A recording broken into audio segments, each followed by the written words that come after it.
Thank you. I know that many of you brought some gifts.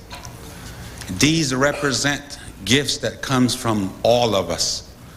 Those specific gifts that you brought the other day and that was taken to the White House, they will be presented to the four principals at a later time. So we wanted to thank each and every one of you for bringing those gifts, and we thank you from the bottom of our hearts. I also want to make a brief statement. You know, as Indian people, there are many who are here today representing their tribes. I happen to represent the largest Indian tribe in the United States, and our problems are a little different, a little unique in its nature.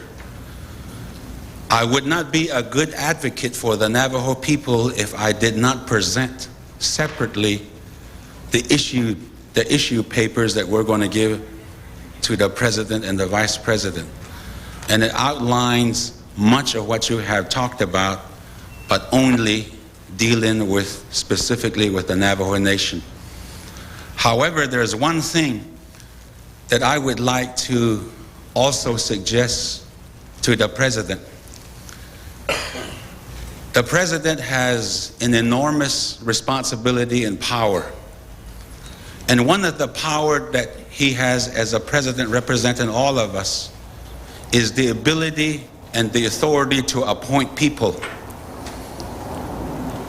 In this country, as American Indians, we have won some real good, important tribal sovereignty cases using the federal judicial system. And we have done that over a period of 10, 15, 20 years.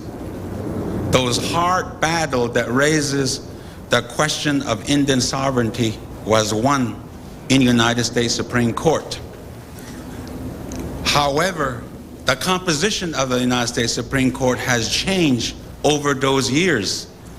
Now, as Indian people, we are beginning to take those issues into Congress because we have some friends there. And I would like to urge Mr. President that he begin appointing American Indians to those benches, federal benches, out there in our communities around the state in America.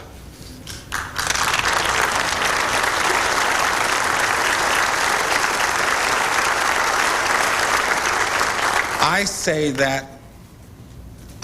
that because we have some brilliant Indian lawyers that have graduated during the last 20 years. They deserve to be given the opportunity and a chance to show this country how good they are.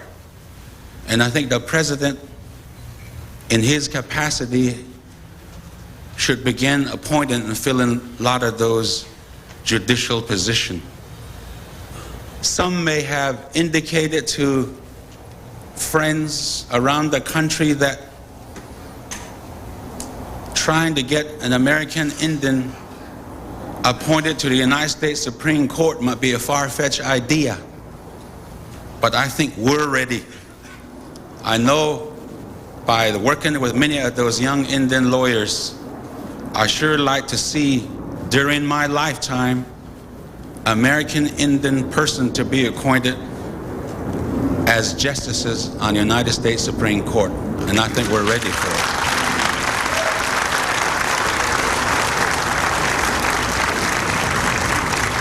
Therefore, Mr. President, I would be a poor advocate for the Navajo Nation if I did not present this to you.